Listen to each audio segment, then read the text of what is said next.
இந்த நாளிலும் கூட நாம் இந்த ஒளிப்பேழை வழியாக சில முக்கியமான காரியங்களை நாம் பார்க்க போகிறோம். இந்த நிகழ்காலத்தில் நடைபெற்றுக் கொண்டிருக்கிற அநேக சம்பவங்கள் வேதத்திற்கு புறம்பாக உபதேச கோளாறுகள் நிறைந்ததாக காணப்படுகிறது. வேதத்தில் கடைசி கால அடையாளமாக கள்ள தீர்க்கதரிசிகளுக்கு எச்சரிக்கையா இருங்கள் என்று சொல்லப்பட்டிருக்கிறது. இந்த ஒளிப்பேழினுடைய நோக்கம் யாரையும் புண்படுத்தவோ குற்றப்படுத்தவோ நாங்கள் சரி அவர்கள் தவறு என்று சொல்வதற்காகவோ அல்ல.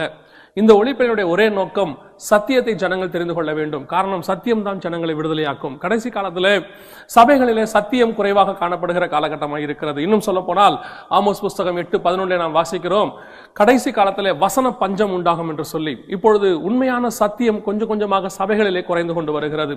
சத்தியம் பேசுகிறவர்கள் தவறாக பேசக்கூடிய சூழ்நிலைக்கு போய் கொண்டிருக்கிறார்கள். இந்த சூழ்நிலையிலே நாம் இன்னைக்கு மிக முக்கியமாக இன்னைக்கு சபைகளிலே ஊழியக்காரர்கள் மூலமாக தவறாக போதிக்கப்படுகிற ஒரு உபதேசத்தை குறித்து நாம் இன்று பார்க்க போகிறோம். அதற்கு ஒரு ஆதார வசனமாக நாம் ஒரு வசனத்தை வாசிக்க போகிறோம். 1 கொரிந்தியர் 2:9 எழுதியிருக்கிறபடி தேவன் தம்மில் அன்பு கூறுகிறவர்களுக்கு ஆயத்தம் பண்ணினவைகளை கண் காணவும் இல்லை, காது கேட்கவும் இல்லை, அவைகள் மனுஷனுடைய இருதயத்தில் தோன்றவும் இல்லை. இந்த வசனத்தை நாம் பார்க்கும் பொழுது இங்கே ஒரு மிக முக்கியமான காரியத்தை குறித்து பவுல் எழுதியிருக்கிறார் கொரிந்தியருக்கு. இந்த கடைசி காலத்தில் அநேக உபதேசங்களிலே ஒன்று மிக முக்கியமாக பரலோக தரிசனத்தை குறித்து அநேகர் பேசுகிறதை நாம் கேட்டிருக்கிறோம். இந்த பரலோக தரிசனத்தை குறித்து அநேக வேத வல்லுநர்கள் கூட வஞ்சிக்கப்பட்டு போகிற காலகட்டத்தில் இருக்கிறதை நாம் பார்க்கிறோம். பரலோகம் இருக்கிறதா, பரலோகம் இல்லையா, இதையெல்லாம் தாண்டி பரலோகம் எப்படி இருக்கிறது, பரலோகத்திற்கு போக முடியுமா, பரலோகத்துக்குள்ளே பிரவேசித்து அங்கே இந்த அநேக காரியங்களை பார்க்க முடியுமா, இப்படி அநேக காரியங்கள் ஜனங்கள் மத்தியிலே ஒரு பெரிய குழப்பம் இந்த கடைசி காலத்தில். உண்மையிலே பரலோகத்தில் என்னதான் இருக்கிறது, பரலோகம் எப்படித்தான் இருக்கிறது?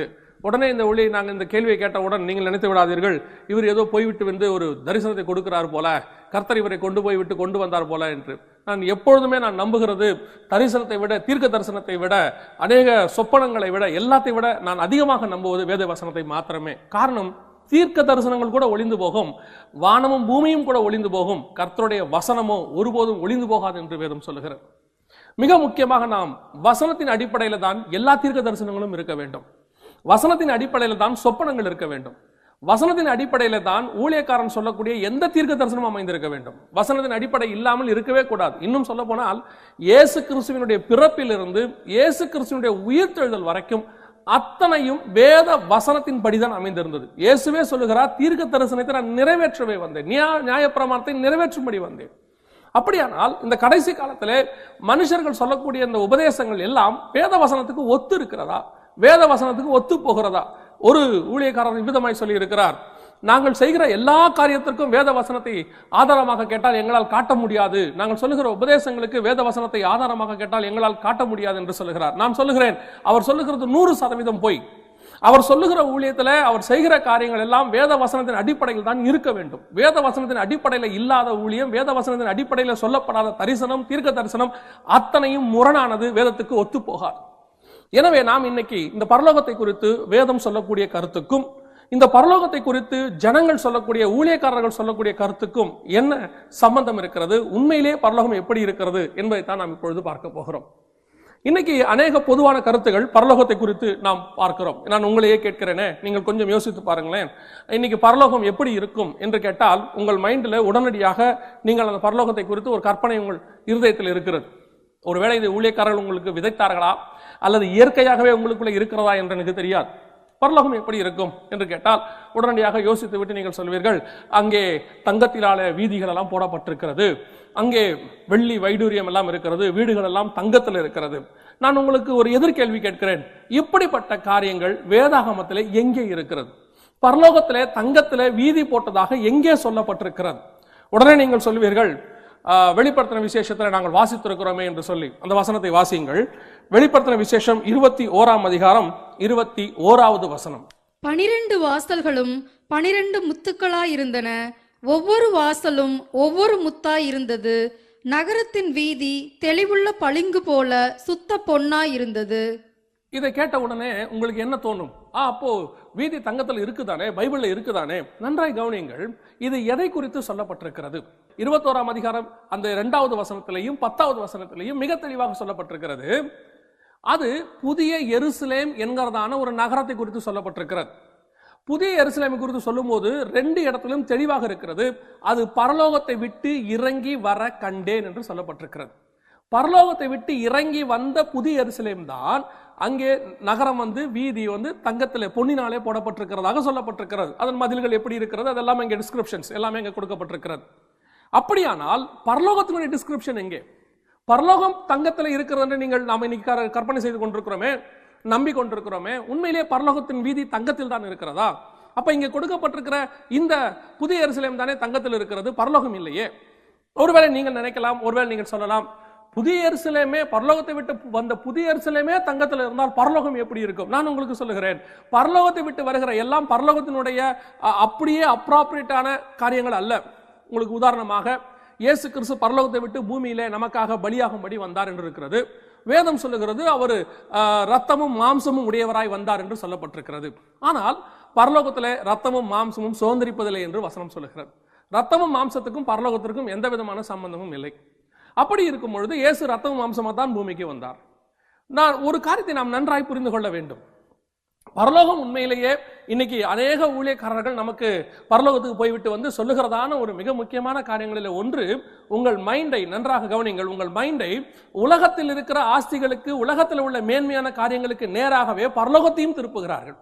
உங்களுக்கு இங்கே தங்கம் மேன்மையாய் கருதப்படுகிறது, தங்கம் உங்களுக்கு ஒரு விலையேற பெற்றதாய் நம்பப்படுகிறது, அதனால் அதை வாங்கி நம்ம அசட்டாக வைக்கிறோம். இதே காரியத்தை பரலோகத்திலும் சொல்லுகிறார்கள். பரலோகத்தில் உங்களுக்கு தங்கம் இருக்கிறது, பரலோகத்தில் தங்கம் இருக்கிறது. நான் உங்களை கேட்கிறேன், பரலோகத்திலே தங்கம் இருந்தால் நீங்கள் என்னத்தான் பண்ண போகிறீர்கள்? பரலோகத்தில் தங்கத்தை வைத்து உங்களுடைய வேலை என்ன? கொஞ்சம் கவனித்து பாருங்கள். இங்கே நம்ம தங்கம் கிடைக்கிறது, தங்கத்தை வைத்துக் கொண்டிருக்கிறோம். தங்கத்தை வைத்து நாம் இங்கே என்ன செய்கிறோம்? ஒன்று ஆர்னமெண்ட் செய்து நாம் அதை செய்து ஒரு சிலர் போட்டுக்கொள்கிறீர்கள். இன்னொன்று அப்படி இல்லை என்று சொன்னால் இந்த தங்கத்தை வைத்து அவசரத்துக்கு, வியாபாரத்திற்கோ அல்லது உதவிக்கோ ஏதோ ஒன்றுக்கு நாம் ஒரு அசட்டாக பிற்காலத்திற்கு உதவும்படி செய்ய போகிறோம். ஆனால் பரலோகத்தில் நமக்கு சரீரமே கிடையாது, ரத்தம் மாம்சமுடைய சரீரமே கிடையாது. அந்த சரீரம் வேறு விதம், மகிமையின் சரீரம். அந்த சரீரத்தில் நீங்கள் வெள்ளியும் பொன்னையும் போட்டு அலங்காரம் பண்ண போகிறதில்லை. பரலோகத்திலே நாம் பிள்ளை குட்டிகள் எதுவும் கிடையாது, ஆணும் கிடையாது, பெண்ணும் கிடையாது, கொள்வினையும் கிடையாது, கொடுப்பினையும் கிடையாது. தங்கத்தை சேர்த்து வைத்து அங்கே என்ன பண்ண போகிறீர்கள்? பரலோகத்திலே தங்கம் இருக்கிறது, பரலோகத்திலே தங்கம் இருக்கிறது என்று ஊழியர்கள் அநேகர் உங்களை ஏமாற்றுகிறார்கள். பரலோகத்திலே தங்கத்தை வைத்து நீங்கள் என்னதான் பண்ண போகிறீர்கள்? கொஞ்சம் ஆராய்ந்து பாருங்கள். கொஞ்சம் உங்களுடைய ஆவிக்குரிய, உங்களுடைய கற்பனை, ஆவிக்குரியதான உங்களுடைய அறிவை கொஞ்சம் விஸ்தாரமாக்குங்கள். உங்களை ஏமாற்றுகிறவர்களுக்கு நீங்கள் ஏமாறாதிருங்கள். அதைத்தான் நான் உங்களுக்கு சொல்லுகிறேன். முதலில் பரலோகத்திலே வீதி தங்கமாக இல்லை, புதிய எருசலேமினுடைய வீதி தான் தங்கமாக இருக்கிறது. பரலோகத்தினுடைய வீதி எப்படி இருக்கிறது? பரலோகத்தை குறித்து மிக தெளிவாக வெளிப்படுத்தின விசேஷம் 4ஆம் அதிகாரத்திலும் 5ஆம் அதிகாரத்திலும் மிக தெளிவாக கொடுக்கப்பட்டிருக்கிறது. இதுதான் பரலோகம். பரலோகத்தினுடைய டிஸ்கிரிப்ஷன் அங்கே அழகாக வசனம் சொல்லுகிறது. அங்கே ஒரு சிங்காசனம் வைக்கப்பட்டிருந்தது, சிங்காசனத்தை சுற்றிலும் 4 ஜீவன்கள் இருந்தது. அங்கே தீப்பந்தங்கள் எரிந்து கொண்டிருந்தது. 24 மூப்பர்கள் சிங்காசனத்தில் அதை சுற்றிலும் உட்கார்ந்து இருந்தார்கள். அங்கே ஒரு கண்ணாடி கடல் இருந்தது. அதை சுற்றிலும் 7ஆம் அதிகாரம் 9ஆம் வசனம் 10ஆம் வசனத்தில் 1000 திரளான ஜனங்கள் நின்று கொண்டிருந்தார்கள். எங்கேயாவது தங்கத்திலே வீதி இருந்தது, அந்த இடத்துல தங்கத்திலே வீடுகள் கட்டப்பட்டிருந்தது. இதெல்லாம் அங்கே சொல்லப்பட்டிருக்கிறதா? கொஞ்சம் பாருங்கள். பரலோகத்துக்குள்ளே போகிற யோவான் தான் அதை எழுதுகிறார். கொஞ்சம் ஒரு காரியத்தை நன்றாய் புரிந்து கொள்ளுங்கள். நீங்கள் நினைக்கிற பரலோகம், உங்களுக்கு சொல்லப்பட்டிருக்கிற பரலோகம் அந்த பரலோகம் அல்ல. நம்முடைய மைண்ட்ல வேற ஒன்றை ஏற்றி வைத்திருக்கிறார்கள். உண்மையிலேயே பரலோகம் என்பது என்ன தெரியுமா? அந்த வசனம் 1 கொரிந்தியர் 2ஆம் அதிகாரம் 9ஆம் வசனம் தெளிவாய் சொல்லுகிறது. நம் கண்கள் காணவும் இல்லை, காதுகள் கேட்கவும் இல்லை. இங்க இருக்கிற அதே தங்கம் அங்க இருந்தா, இதே இருக்கிற வெள்ளி அங்க இருந்தா, இதே இருக்கிற வைடூரியம் அங்க இருந்தா, அது எப்படி பரலோகமா இருக்கும்? அதுக்குத்தானே நம்ம இவ்வளவு கஷ்டப்பட்டு பாடுபட்டு அந்த இடத்துக்கு நம்ம போகிறோம். இதற்காகத்தானே இயேசு ரத்தம் சிந்தினார். கொஞ்சம் யோசிச்சு பாருங்க. நம்ம எல்லாரும் கொண்டு போய் அங்க வச்சு தங்கத்துல ஒரு வீட்டுல கொண்டு போய் உட்கார வைக்கிறதுக்காக தான் இயேசு விலையேறப்பட்ட ரத்தத்தை சிந்த வேண்டுமா? தன்னுடைய ஒரே பேரான குமாரனை பிதாவாகிய தேவன் தர வேண்டுமா? இதற்காகத்தானா? அதற்கு இயேசு கிறிஸ்து பலியாக வேண்டிய அவசியம் இல்லையே. நல்ல வியாபாரம் பண்ணி நாம் சம்பாதித்து விலை உயர்ந்த முத்தை சம்பாதித்துக் கொள்ள முடியும் என்று வேதம் சொல்லுகிறது. அப்படியானால் இந்த பரலோகம் என்பது என்ன? நம் கண்கள் காணவும் இல்லை, காதுகள் கேட்கவும் இல்லை, மனுஷனுடைய இருதயத்தில் தோன்றவும் இல்லை. அதாங்க பரலோகம். அந்த பரலோகத்தில் பிரவேசிக்கத்தான் கர்த்தர் உங்களை என்னை அழைச்சிட்டு போறார். அந்த பரலோகம் எப்படி இருக்குன்னு தெரியுமா? நல்லா கவனிங்க. இப்ப நீங்க பாக்குறீங்க, காத்து பாக்குறீங்க. காத்து உங்க கண்கள் பார்க்கல, ஆனா இருக்கு, உணர்றோம். அதே மாதிரி பசி நம்ம பார்க்கல, ஆனா உணர்றோம். தூக்கம் பார்க்கல, உணர்றோம், இருக்கு, அந்த உணர்வு இருக்குது. அதே மாதிரி தான் தேவன் உண்டாக்கின பரலோகமும் இருக்கிறது. நம் கண்கள் காணவும் இல்லை, காதுகள் கேட்கவும் இல்லை, ஆனால் உணர்கிறோம். அதுக்குள்ளே நாம் பிரவேசிக்க போகிறோம். இதுவரைக்கும் நம்ம கற்பனைக்கு வராத ஒரு இடம். நன்றாய் கவனித்துக் கொள்ளுங்கள். அங்கே தங்கத்தினான வீதி இல்லை. நான் உங்களுக்கு சொல்லுகிறேன், அதை காட்டிலும் மேன்மையானது அங்கே இருக்கும். அங்கே வெள்ளினாலும் வைடூரியத்தினாலுமான வீடுகள் இல்லை. அதை காட்டிலும் மேன்மையானது அங்கே இருக்கும். கற்பனைக்கு எட்டாத ஒரு மகா சந்தோஷம் அங்கே காணப்படும். அதுதான் பரலோகம். அந்த பரலோகத்துக்குள்ள இதுவரைக்கும் ஒருத்தரும் பிரவேசிக்கவில்லை. உடனடியாக உங்களுக்கு கோபம் வரும். காரணம், பவுல் காலத்திலிருந்து இந்த பிரச்சனை இருக்கிறது. என்ன பிரச்சனை என்று சொன்னால், அந்த காலத்திலே நான் பவுலை சேர்ந்தவன் என்றும், நான் கேவாவை சேர்ந்தவன் என்றும், நான் அப்போலோவை சேர்ந்தவன் என்றும் ஒரு குரூப் இருக்குது. அன்னைக்கே குரூப்பிசம் இருக்கு. அன்னைக்கே ஊழியக்காரனை ஹீரோவாக்கி வர்ஷிப் பண்ற ஒரு கூட்டம் இருந்துகிட்டே இருந்துச்சு.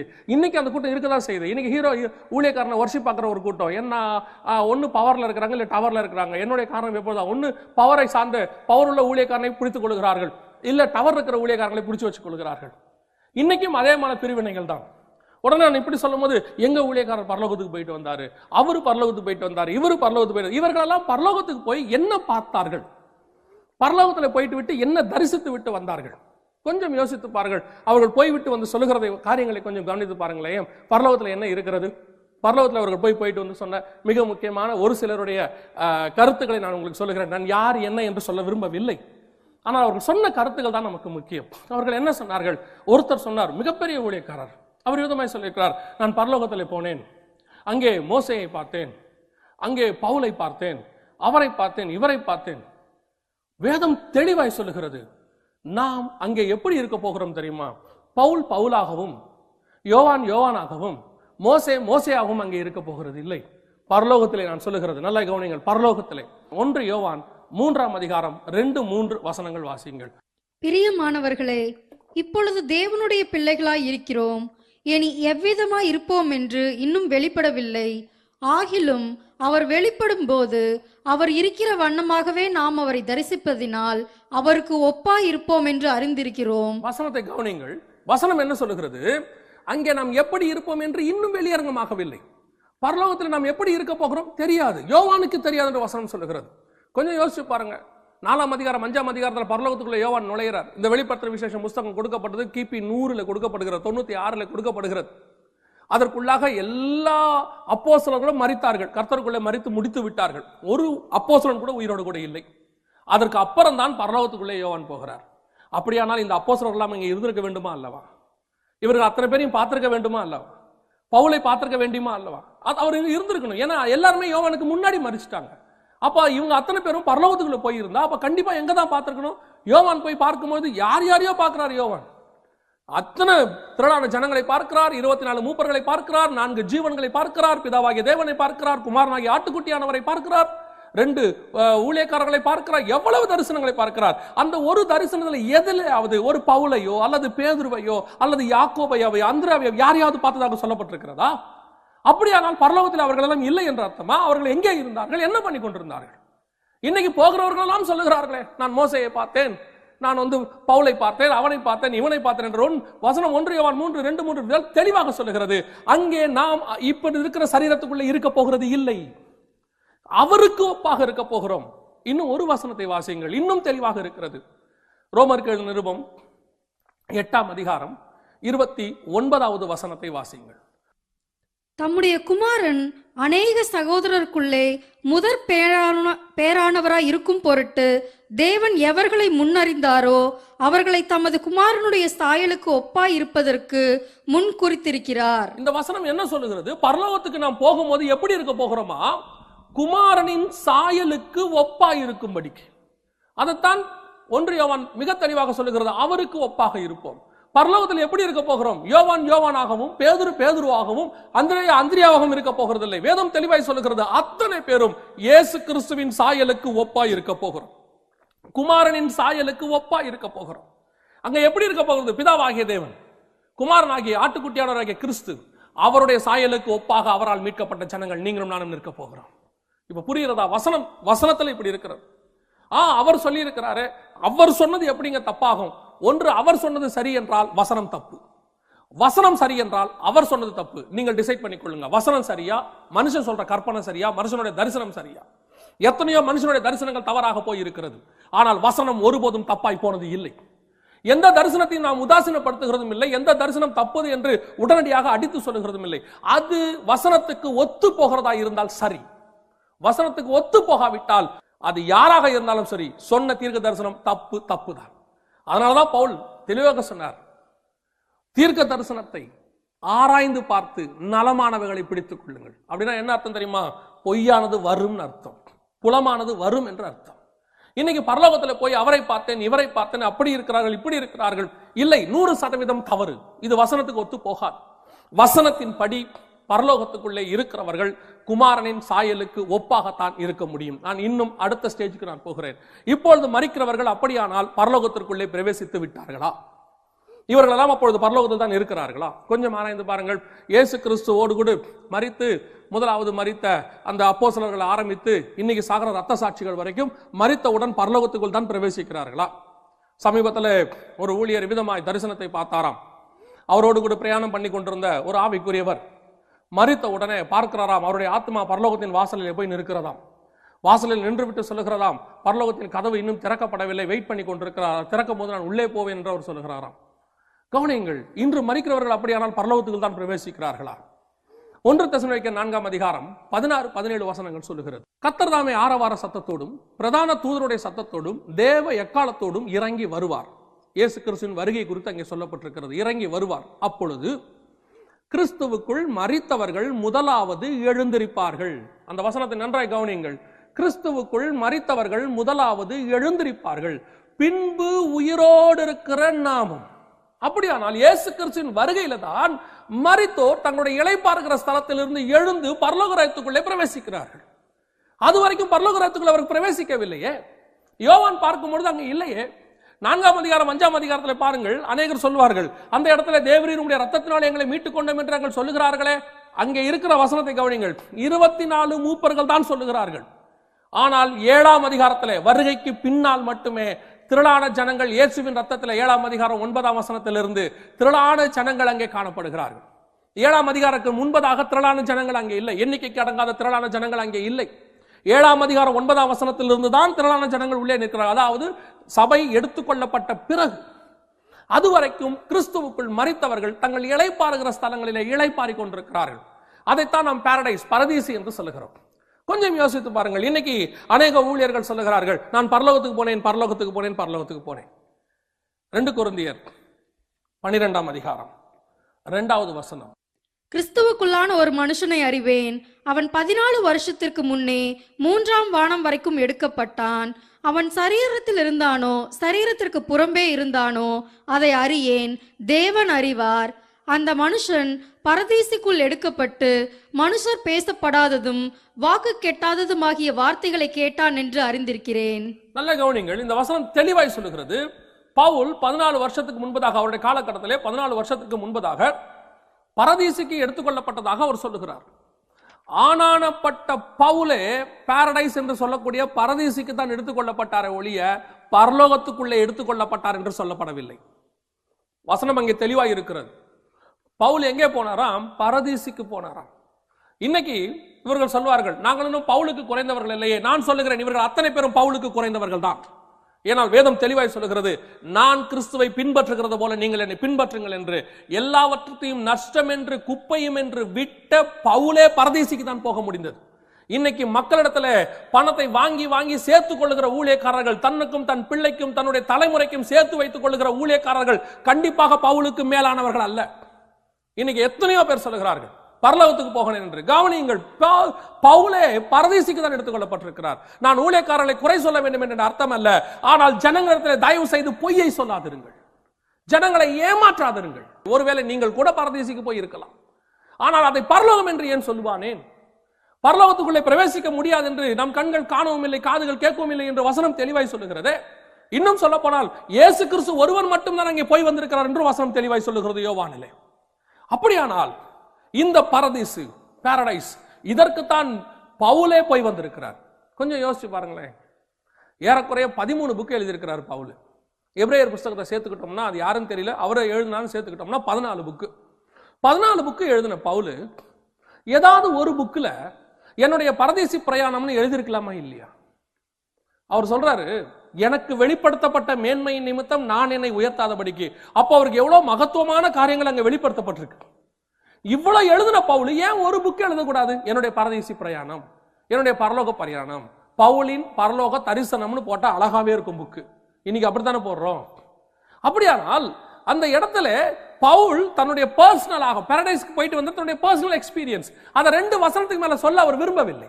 அங்க என்ன பார்த்தாரு, என்ன பண்ணாரு, என்ன நடந்துச்சு, எவ்வளவு நேரம், அதை பத்தி அவர் சொல்ல விரும்பவில்லை. அதன் மூலமாக ஒரு சுய லாபத்தையோ எதையோ ஒரு காரியத்தையோ அவர் பெற்றுக்கொள்ள ஜனங்களிடத்திலிருந்து விரும்பவில்லை. இன்னைக்கு நாம என்ன நினைக்கிறோம், பரலோகத்துக்கு போயிட்டு வந்தா அதை வச்சு ஜனங்கிட்ட நம்முடைய மேன்மையை, நம்முடைய ரேட்டை, கிரெடிட் ரேட்டை உயர்த்த நினைக்கிறோம். நான் ரொம்ப பரிசுத்தவான்னு காட்ட நினைக்கிறோம்.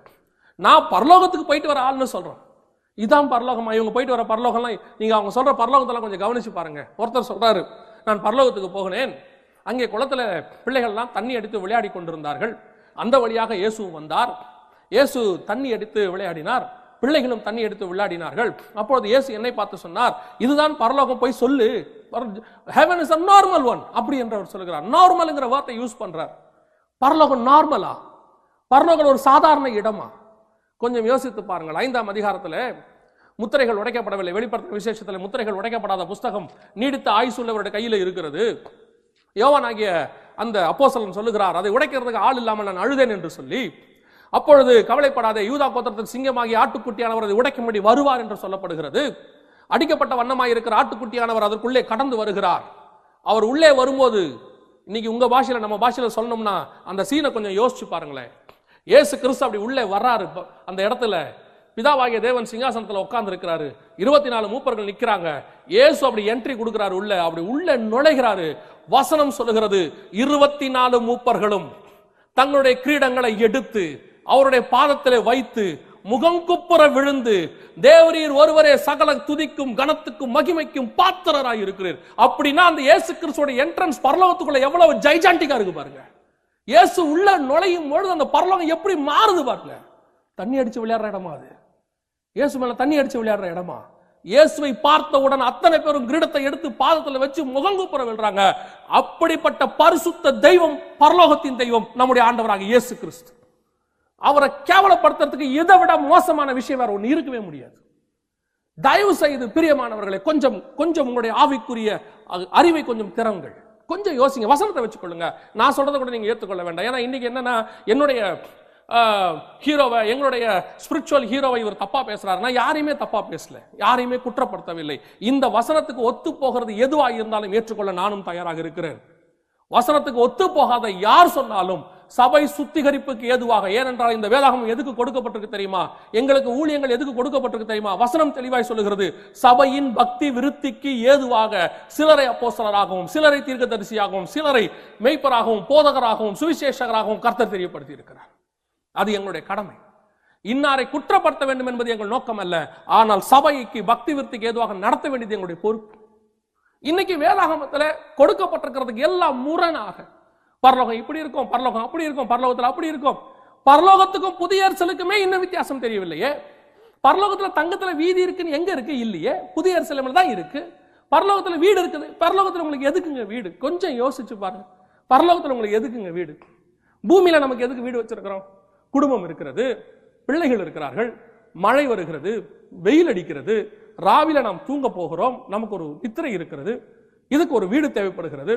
ஒருவேளை நம்மை குறித்த போஸ்டோ கொரியரோ ஏதோ ஒன்று வர வேண்டி இருக்கிறது, நமக்கு ஒரு அட்ரஸ் தேவைப்படுகிறது, நம்மை கண்டுபிடிப்பதற்கு ஒரு இடம் தேவைப்படுகிறது, அதற்காக ஒரு வீடு தேவைப்படுகிறது. நியாயம். பரலோகத்தில் எதுக்கு வீடு? கணவனும் இல்லை, மனைவியும் இல்லை, ஆணும் இல்லை, பெண்ணும் இல்லை, இரவும் இல்லை, பகலும் இல்லை. 24 மணி நேரம் பிதாவாகிய தேவனுக்கு முன்பாக நின்று இரவும் பகலும் அவரை ஆராதிக்கிறார்கள் என்று வேதம் சொல்லுகிறது. உங்களுக்கு எதுக்கு வீடு? என்ன பண்ண போறீங்க வீட்டை எடுத்து? கொஞ்சம் யோசிச்சீங்களா? பரலோகத்துல போய் இப்ப வீடு கட்டி வாழ போறீங்களா நீங்க எல்லாரும்? அப்படியானால் இன்னைக்கு நம்முடைய மைண்ட பரலோகன்ற பேர்ல அப்படியே உலகத்துக்கு நேரா திருப்பிட்டாங்க. இது ஒரு வகையான சாத்தானின் தந்திரங்கள், சாத்தானுடைய தந்திரங்கள். ஜனங்களை தங்களுக்கு நேராக திருப்புவதற்காக கடைசி கால ஊழியக்காரர்கள் கையாளக்கூடிய சில உபயாந்தரங்கள். இது பரலோகம் அல்ல. பரலோகம் இப்படி இருக்காது. நன்றாய் கவனித்துக் கொள்ளுங்கள். இந்த புதிய எருசலேமை பத்தி அங்க இருக்குது. ஒருவேளை நீங்க நினைக்கலாம், ஒருவேளை புதிய எருசலேம் தான் நமக்கு ஆண்டவர் சொல்லி இருக்கிறாரோ, பரலோகத்தை பத்தி சொல்ல இல்லை. திருச்சபை எடுத்துக்கொள்ளப்பட்டு நாம் பரலோகத்துக்கு தான் போகிறோம். வெளிப்படுத்தின விசேஷம் 7ஆம் அதிகாரம் 9ஆம் வசனத்திலிருந்து சொல்லப்பட்டிருக்கிறது, மறு ரூபம் ஆகி கிறிஸ்துவை போல குமாரன் சாயலுக்கு ஒப்பாய் மாற்றப்பட்டு பரலோகத்துக்கு தான் போகிறோம். புதிய எருசலேம் என்பது என்ன? இது இன்னொரு கூட்டத்திற்கு கர்த்தர் வாக்குத்தத்தம் பண்ணினது. 11ஆம் அதிகாரம் எபிரேயருக்கு எழுதின நிருபம் 9வது வசனத்திலிருந்து கொடுக்கப்பட்டிருக்கிறது 15வது வசனம் வரைக்கும் அஸ்திவாரம் உள்ள நகரங்களுக்கு பழைய ஏற்பாட்டு பரிசுத்தவான்கள் காத்திருந்தார்கள். அந்த அஸ்திவாரம் உள்ள நகரம் தான் 21ஆம் அதிகாரத்தில் சொல்லப்பட்டிருக்கிறதான புதிய எருசலேம். அதற்கு மதில்கள் இருந்தது, அஸ்திவார கற்கள் இருந்தது. அஸ்திவார கற்களிலே 12 அப்போஸ்தலருடைய நாமங்கள் இருந்ததாக சொல்லப்பட்டிருக்கிறது. இன்னைக்கு நாம ஒரு கேலக்சிக்குள்ள இருக்கிறோம். இந்த கேலக்சி அந்தரத்துல தொங்குது, இந்த பூமி அந்தரத்துல தொங்குது. இது சுத்திக்கிட்டு இருக்கு. ஆனா வரப்போற கேலக்சி, வாக்குத்தத்தம் பண்ணப்பட்ட கேலக்சி அந்தரத்துல சுத்தாது. அது ஒரு இடத்துல அஸ்திவாரப்படுத்திருக்கும். அது சுத்தாது, ஒரே இடத்துல சதுரமாக இருக்கும். இப்ப பூமி ரவுண்டாக இருக்கிறது, சர்க்கிளாக இருக்கிறது. அது சதுரமாக இருக்கும். பூமிக்கு அளவு இருக்கிறது போல அதுக்கும் அளவு இருக்கிறது. பூமிக்கு இரவு பகல் இருக்கிறது போல அதுக்கு இரவு கிடையாது, ஒன்லி பகல் தான் இருக்கிறது. அங்கே சூரியன் அஸ்தமிக்கிறதும் இல்லை, சூரியனும் இல்லை, சந்திரனும் இல்லை. ஆட்டுக்குட்டியானவரே அதற்கு விளக்காக இருக்கிறார். இதெல்லாம் இருக்கு. அது வேற கேலக்சி. அது அவங்களுக்கு வாக்குத்தத்தம் பண்ணப்பட்டது. நமக்கு வாக்குத்தத்தம் பண்ணப்பட்ட பரலோகம் வேற. கொஞ்சம் சயின்டிபிக்கலா நான் உங்களுக்கு சொல்றேன், கொஞ்சம் கவனிங்க. இந்த பூமியானது மண்ணு, கல்லு, தங்கம், வெள்ளி இதுல ஆனது. புளூட்டோக்கு போங்க, அது வெறும் ஐஸ் கட்டியில ஆடி இருக்கு. மெர்க்குரிக்கு போங்க, அது வெறும் நெருப்புல ஆயிருக்கு. நிலாவுக்கு போங்க, தண்ணியே இருக்காது, வெறும் மண்ணு தான் இருக்கு. இப்படி ஒவ்வொன்றத்தை ஆண்டவர் ஒவ்வொரு மாதிரி செஞ்சிருக்கிறாரு. அதே மாதிரி தான் புதிய எருசலேமை செஞ்சிருக்கிறார். அது ஃபுல்லா கோல்டு, அது ஃபுல்லா தங்கத்துல இருக்குது. ஏன் அது ஃபுல்லா தங்கத்துல இருக்குது? இங்க மண்ணு எப்படி இருக்குதோ அங்க தங்கம். அங்க போனா தங்கத்தை பத்தி யாரும் கவலைப்பட போறதே கிடையாது. இங்க எப்படி தார் ரோடு போட்டிருக்காங்களோ அந்த மாதிரி தங்கத்துல ரோடு போட்டு வச்சிருக்காரு. அவ்வளவுதான். அன்னைக்கு அந்த பரிசுத்தவான்கள் பெருசா நினைக்க போறது கிடையாது. அவங்க கேஷுவலா நடந்து போயிட்டு வர போறாங்க. இந்த பரலோகம் என்பது வேறங்க. அது புதிய ஏற்பாட்டு திருச்சபைக்கு கர்த்தர் வாக்குத்தத்தம் பண்ணினது. அந்த பரலோகத்தை நம் கண்கள் காணவும் இல்லை, நம் காதுகள் கேட்கவும் இல்லை. இன்னைக்கு பரலோகத்துக்கு போனேன். இன்னொரு கான்செப்டும் இருக்கு இன்னைக்கு. அதையும் நான் உங்களுக்கு தெளிவா சொல்றேன், அதையும் தெரிஞ்சு வச்சுக்கொள்ளுங்க. பரலோகத்துக்கு போய் நான் பிதாவை பார்த்தேன் ஒரு குரூப் சொல்றாங்க. இன்னைக்கு கடைசி காலத்துல இது ஒரு பெரிய கான்ட்ரவர்சி. பிதாவை பார்க்க முடியுமா முடியாதா? ஏன் பிதாவாகிய தேவனை பார்க்க முடியாதா? ஏன் முடியாது? பிதாவாகிய தேவனை யார் பார்த்தாங்க?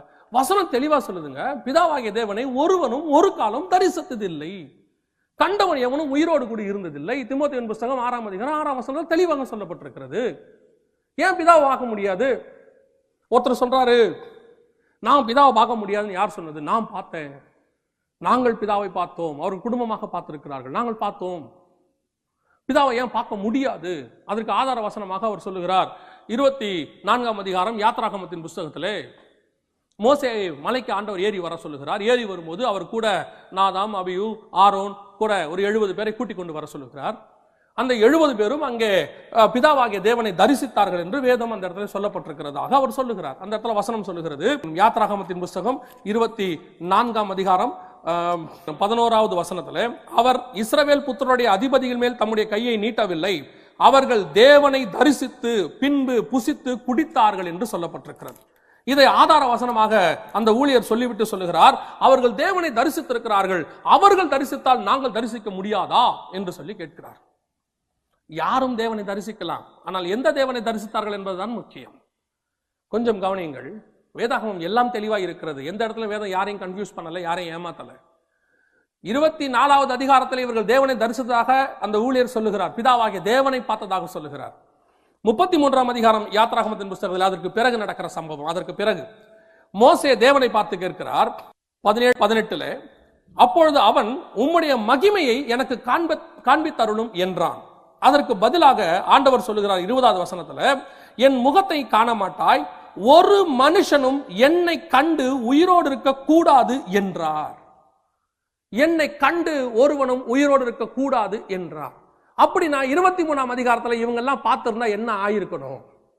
பிதாவாகிய தேவனை இவர்கள் சொல்றாரு, என்னை கண்டு ஒருவனும் உயிரோடு இருக்க கூடாது. மோசே அங்க வசனம் சொல்றது, மோசே கூட ஆசைப்பட்டுட்டாரு, ஆண்டவரை பார்த்து கேட்டுட்டாரு, ஆண்டவரே நான் உம்மை பார்க்கணும் ஆண்டவரே. அதுக்கு இவர் என்ன பண்றாரு, நீ கேட்டப்பா, ஆனா உன்னை என்னை யாரும் பார்க்க முடியாது, என்னை பார்த்தா கதை வேற மாதிரி ஆகி போயிடும், அதனால நான் என்ன செய்யறேன், என்னுடைய முகத்தை நீ பார்க்க மாட்டேன், என் பின்பக்கத்தை பார்ப்ப, அப்போ கூட எப்படி பார்ப்ப, நான் கண்மலை வெடிப்பில கொண்டு போய் உன்னை வைப்பேன், என் கரத்தினால் மூடுவேன். அதுக்கு என்ன அர்த்தம் தெரியுமா? கண்மலை, என்னிடத்துல ஒரு கண்மலை உண்டு, அந்த வெடிப்பில வைப்பேன். கண்மலை என்பது இயேசு கிறிஸ்துவை குறிக்கிறது. இயேசு கிறிஸ்துவினுடைய வெடிப்பு, அவருடைய சரீரத்தில் தழும்பு, அவர் சரீரம் கிழிக்கப்பட்டது, அவருடைய ரத்தத்தின் மூலமாக அந்த வெடிப்புக்கு நடுவில் நீ வைக்கப்பட்டால் நீ யாரை பார்க்க முடியும்? பிதாவாகிய தேவனை தரிசிக்க முடியும். அதனாலதான் பவுல் சொல்றாரு, நாம் அவருடைய ரத்தத்தின் மூலமாக தைரியமாக மகா பரிசுத்த ஸ்தலத்துக்குள்ளே கிருபாசனத்திலே நாம் கிட்டி நெருங்கி செல்கிறோம். காரணம் என்ன? இயேசுவின் ரத்தம் சிந்தப்பட்டிருக்கிறது. பழைய ஏற்பாட்டில் நிழலாட்டத்தை தான் சொல்றாரு, கண்மலையின் வெடிப்பில நான் உன்னை பிடிப்பேன். அப்படின்னா 24ஆம் அதிகாரத்தில் இவங்க பார்த்த தேவன் யாருங்க? நான் 70 பேர் பார்த்தாங்கன்னு இவர் சொல்றாரு. அவங்களா பார்த்தாங்களே, நான் பார்க்க கூடாதான்னு கேட்கிறாரு. அவங்க பார்த்த அந்த தேவன் யாரு? யாத்ராகமத்தின் புஸ்தகம் 3ஆம் அதிகாரம் தெளிவாய் சொல்லுகிறது. 1வது வசனத்துல அவர் மோசே கிட்டி நெருங்கி சேருகிறார். 2வது வசனம் இப்படி ஆரம்பிக்கிறது, அங்கே கர்த்தருடைய தூதனானவர் முட்செடியின் நடுவில் இருந்து. 4வது வசனத்துல வேதம் சொல்லுகிறது, அப்பொழுது அவரை பார்க்கும்படி கிட்டே வருகிறதை கர்த்தர் கண்டார். இந்த கர்த்தருடைய தூதனானவர் யாராமா? கர்த்தர். அடுத்து 6வது வசனம் சொல்லுகிறது, அந்த இடத்துல அவன் பார்க்கும் பொழுது, பின்னும் அவர், நான் ஆபிரகாமின் தேவனும் ஈசாக்கின் தேவனும் யாக்கோபின் தேவனும் ஆகிய உன் பிதாக்களுடைய தேவனாய் இருக்கிறேன். இந்த தேவனைத்தான் அவர்கள் அங்கே பார்த்தார்கள். இந்த தேவனை தான் அவங்க தரிசிச்சாங்க. யார் அந்த தேவன்? கர்த்தருடைய தூதனானவர். யார்? கர்த்தர். யார்? தேவன். யார்? ஆண்டவராகிய இயேசு கிறிஸ்துவை பழைய ஏற்பாட்டிலே பார்த்தார்கள். இந்த தேவனைத்தான் அந்த 70 பேரும் பார்த்தாங்க. இன்னும் சொல்ல போனா அந்த 70 பேர் தூரத்துல இருந்தாங்களாம்.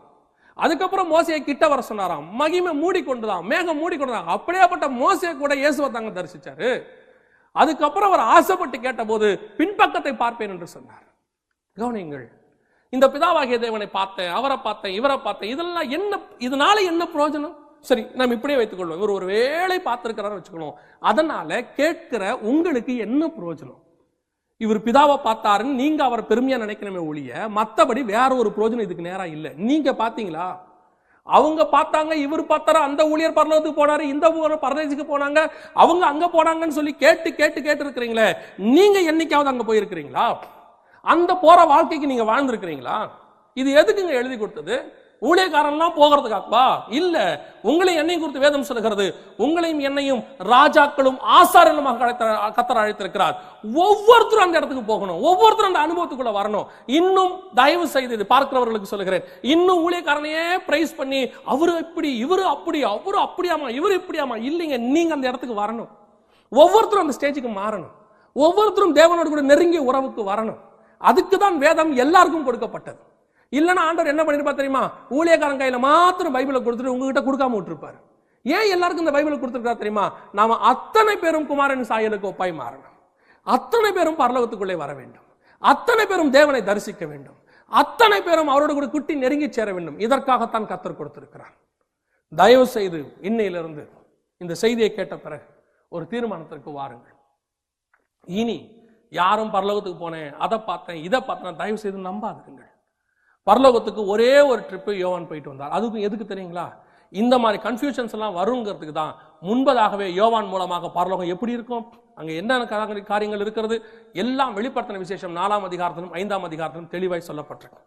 சிலர் சொல்லுகிறபடி பரலோகத்தில் பெரிய ரவுண்ட் டேபிள் இருந்துச்சு, வீடியோ கேசட் இருந்துச்சு, ஆடியோ கேசட் இருந்துச்சு. அதை உட்காந்து மோசையை பார்த்தாரு, அவரு பார்த்தாரு, இவரு பார்த்தாரு, எவரும் அங்க இல்லை. பிதாவாகிய தேவனும் வலது பார்சத்தில் குமாரனாகிய கிறிஸ்துவும் தான் உட்கார்ந்து இருக்கிறார்கள். அத்தனை பேரும், மரிக்கிற அத்தனை பேரும் ஆவிகள் இளைப்பாறுகிற இடத்துல இளைப்பாரி கொண்டிருக்கிறார்கள். பாரடைஸ்ல தான் இருக்கிறார்கள். இவர்கள் தான் இன்னைக்கு அந்த பாரடைஸ்ல இருக்கிறவர் தான் கிறிஸ்துவுக்குள் மரித்தவர்கள் முதலாவது எழுந்திருப்பார்கள். பின்பு உயிரோடு இருக்கிற நாமும் போவோம். அப்படியானால் கடைசியான ஒரு காரியத்தை சொல்லிட்டு நான் இந்த டாபிக்கை முடிக்க விரும்புகிறேன். கவனிங்கள், அப்படியானால் இவர்கள் எல்லோருமே பரலோகத்தை பார்க்கவில்லையா? இவர்கள் பார்த்திருக்கிறார்கள், ஆனால் பரலோகத்தை அல்ல. இவர்களுக்கு சில நேரங்களில் நம்முடைய இருதயத்தை ஆழ் மனதில் சில காரியங்களை நினைத்து கொண்டு நாம் தூங்கும் பொழுதோ அல்லது அந்த காரியத்தை நினைக்கும் பொழுதோ நம்முடைய ஆழ் மனது அதோடு கூட ஒன்றிவிடும். இன்னும் புரியும்படி சொல்கிறேன். சில நேரங்களில் நாம் ஒரு உயரமான கட்டடத்தில் இருந்து கீழே விழுகிறது போல சொப்பனத்தில் காண்போம். திடீரென்று பார்த்தால் நாம் கட்டிலிருந்து கீழே விழுந்திருப்போம். சில நேரங்களில் ஒரு பெரிய ஒரு ஹாரரான ஏதோ ஒரு மிக மிக மோசமான ஒரு காரியத்தை கண்டு பயந்து நாம் எழுந்திருப்போம். எழுந்திருக்கும் போது பார்த்தீங்கன்னா உடம்பெல்லாம் வேர்த்து போயிருக்கும். நம்முடைய ஆழ் மனது சில காரியங்களோடு கூட ஒன்றி போயிருக்கும். அது அப்படியே நினைவாக நமக்குள்ளே பதிந்திருக்கும். சில நேரங்களில் நாம் சொல்லுவோம், நான் இப்படி பார்த்தேன், அப்படி பார்த்தேன், அப்படியே என் உடம்பெல்லாம் அப்படியே ஆயிடுச்சு. இது எல்லாமே தரிசனம் அல்ல. இது எல்லாமே கர்த்தர் கொடுக்கிறதும் அல்ல. ஏன் எத்தனையோ தேவனை அறியாத புறஜாதியார் இப்படிப்பட்ட சொப்பனங்களை பார்க்கிறார்கள். எத்தனையோ பேர் நம்ம கிட்ட சொல்றாங்க, நான் அப்படி பார்த்தேன், இப்படி. அப்ப இதெல்லாம் தேவன் கொடுக்கிறதா? நல்லா மனசுல ஒண்ணு நல்லா பதிவு வச்சு கொள்ளுங்க. பரலோகம் எப்படி இருக்கும் என்று வெளிப்படுத்தல் 4:5 சொல்லுகிறது. இதுவரைக்கும் தங்கத்துல வீதி, வைரத்துல வீடு, இதெல்லாம் புதிய எருசலேம். அதுக்கும் பரலோகத்துக்கும் சம்பந்தம் இல்லை. பரலோகம் எப்படி இருக்கும்? நம் கண்கள் காணவும் இல்லை, காதுகள் கேட்கவும் இல்லை. போய்விட்டு சொந்திருக்கிறாங்க, சிடி போட்டிருக்கிறாங்க, புக்கு போட்டிருக்கிறாங்க. அது எல்லாம் வேத வசனத்துக்கு புறம்பானது. வேத வசனத்துக்கு ஒத்து போகிற காரியங்கள் மாத்திரமே நீங்கள் ஏற்றுக்கொள்ள வேண்டும். தயவு செய்து கர்த்தர் உங்களுக்கும் எனக்கும் நியமித்திருக்கிற அந்த பரலோகத்தை நோக்கி நாம் பிரயாணம் பண்ண போகிறோம். ஆபிரகாமை குறித்து அழகாய் சொல்லுகிறது 11ஆம் அதிகாரம் எபிரேயர்கள் நிருபத்தில். அவர் அதற்காக வாஞ்சையாய் தொடர்ந்தாராம். அவர் சொல்லுகிறார், தூரத்தில் அதை நான் கண்டு அவர்கள் அதை அணைத்து கொண்டார்கள் என்று வேதம் சொல்லுகிறார். அவங்களே அதுக்குள்ள பிரவேசிக்கலையாங்க. அந்த 11ஆம் அதிகாரம் கடைசி 2 வசனம் சொல்லுது எபிரேயர்ல, அவர்கள் விசுவாசத்தினாலே நற்சாட்சி பெற்றிருந்தும் வாக்குத்தத்தம் பண்ணப்பட்டதை அடையாமல் போனார்கள். இன்னும் அவங்களே அதுக்குள்ள பிரவேசிக்கல. அப்படினாலே இந்த செய்தியை கேட்ட உடனே அநேகருக்கு கோபம் வரும், அநேகருக்கு என் மேல ஒரு வெறுப்பு வரும். ஒரு சிலர் இதை ஏற்றுக்கொள்வார்கள், ஒரு சிலர் எதிர்ப்பு தெரிவிப்பார்கள். எதை குறித்தும் அல்ல, சத்தியத்தை சொல்லுவதால் நான் சத்ருவானால் பரவாயில்லை. இதுதான் சத்தியம், இதுதான் வசனம், இப்படித்தான் வேதம் சொல்லுகிறது. இதை தவிர்த்து வேறொரு பரலோகமும் இல்லை, இதை தவிர்த்து வேறொரு தரிசனமும் இல்லை. தயவு செய்து உங்கள் ஆவிக்குரிய கண்களை தேவனுக்கு முன்பாக ஆண்டவர்கிட்ட சொல்லுங்க, எனக்கு வெளிப்படுத்தும் ஆண்டவரேன்னு சொல்லுங்க. ஆண்டவர் உங்களோடு கூட பேச வல்லமை உள்ளவராய் இருக்கிறார். நாம் ஜெபிப்போமா? கண்களை மூடுவோமா? எங்கள் சர்வ வல்லமை உள்ள ஆண்டவரே, எங்களுக்கு ஒவ்வொரு நாளும் வேதத்தினுடைய மகத்துவங்களை நீர் வெளிப்படுத்துகிறீர். ஆண்டவரே, வேதத்தில் சொல்லுகிறீர், நான் என்னுடைய மகத்துவங்களை எழுதி கொடுத்தேன், அவர்கள் அதை அந்நிய காரியமாய் எண்ணினார்கள் என்று சொல்லி. எங்களுக்கு இன்னைக்கு பரலோகம் ஒரு அந்நிய காரியமாய் போதிக்கப்படுகிறது. ஆண்டவரே, ஒரு உலக பிரகாரமான ஆசீர்வாதத்தை போல போதிக்கப்படுகிறது. எங்கள் ஜனங்கள் அறிவடைய, எங்கள் கண்கள் திறக்கப்பட, வெகு சீக்கிரத்தில் அந்த பரலோகத்துக்குள்ளே நாங்கள் பிரவேசிக்கும் பொழுது, வாக்குத்தத்தம் பண்ணப்பட்ட பரலோகத்துக்குள்ளே நாங்கள் பிரவேசிக்கும் பொழுது, கர்த்தர் சொன்னபடிதான் இருக்கிறது, மனுஷன் சொன்னபடி இல்லை என்பதை எங்கள் ஜனங்கள் புரிந்து கொள்ள கிருபை பாராட்டும். ஆசீர்வதியும், வழி நடத்தும். எங்கள் ஆண்டவர் இயேசுவின் நாமத்தில்